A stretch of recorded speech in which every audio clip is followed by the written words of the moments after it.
Welcome everyone to the week that was on Monday, April 14th, 2014, brought to you by SwimOutlet.com, the web's most popular swim shop. By now, you've surely heard of the big news of the day that Michael Phelps is officially 100% without a doubt, bet your life on it, making a comeback and racing next week at the Arena Grand Prix in Mesa, Arizona.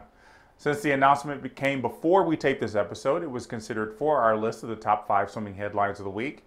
And it's a no-brainer that it's our #1 headline of the week. We'll get to that at the end of the show, but we've got 4 other headlines to discuss with you. And let's get started with a swimming legend who is retiring from the sport. Last week, Stephanie Rice announced that she was ending her professional swimming career, though she hadn't been a part of the Australian national team since the 2012 Olympics. Rice made herself known at the 2008 Olympics when she won both individual medleys and the 800 free relay. She continued to be near the top of the global standings through the next 4 years, but could never capture gold again as the suit era of 2009 and the emergence of new talent in Australia after that caught up to her. She also had shoulder surgeries that likely had an effect on getting back to the form she needed to race with the best in Australia. Rice said last fall that she wanted to end her career at the 2014 Commonwealth Games, but since she did not compete at the Aussie Trials earlier this month, it appeared she was ready to make a retirement announcement, which she did via a YouTube video. I knew that I really had to take the time for myself to get to the point where I knew 100% what I wanted to do, and I never wanted to make a comeback.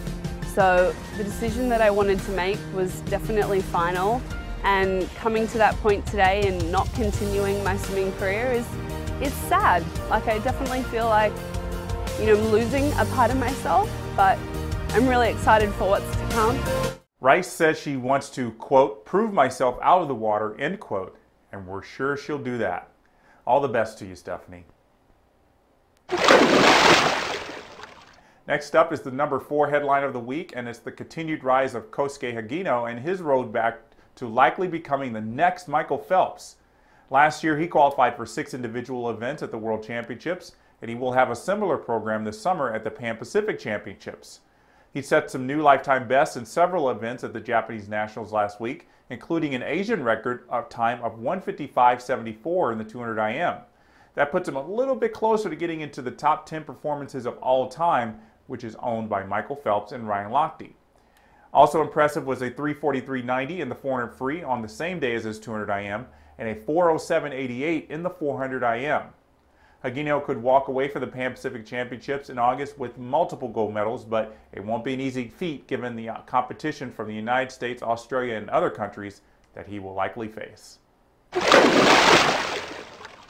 Moving on to #3 on our countdown, and we're still amazed at the near world record time of 2:19.61 in the 200 breast by Denmark's Rica Peterson at the Eindhoven Cup. Peterson already owns the world record with a 2:19.11 and has now broken 2:20 a stunning 3 times. Remember when Rebecca Soni first did it in 2012 and we thought no one would come close to it for many years? Peterson is out to prove us all wrong, and we could see her under the 2:19 barrier this summer at the European Championships. Peterson knows it will take everything she has to drop that world record, and to that end, she's put up this photo showing her resolve to stay away from sweets in the next few months. If we see a 2:18 from Peterson at Europeans, it might spark a wave of swimmers dumping candy and ice cream in order to be at their best. I would be surprised if it took Peterson's world record to make swimmers realize that the intake of sweets should be minimized, but better late than never. Our #2 headline of the week brings us grim news from Australia, where Ian Thorpe is recovering from an infection in his shoulder that is so severe he was in danger of losing the use of his left arm. Reports stated that Thorpe contracted a MRSA-like infection after surgery in Switzerland recently, and medicine to treat the pain and keep the area infection-free were proving useless. Thorpe's publicist said the torpedo should be able to use his arm and get full use of it after he recovers, but did say the chances of Thorpe continuing with the comeback are very, very low. There's been no update since last Tuesday, and we're hoping for a speedy and full recovery. So this is the moment you've been waiting for. The #1 headline of the week, not surprisingly, is the announcement that Michael Phelps will race in the Arena Grand Prix in Mesa, Arizona next week.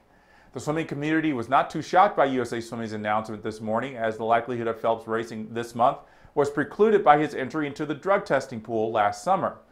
Now that Phelps has ended his required blackout period from competition, the only question was what his first meet would be. Now that's been answered, and so we must turn to how fast will he be. Phelps' coach Bob Bowman told the Associated Press that Phelps will be swimming the 50 and 100 free as well as the 100 fly.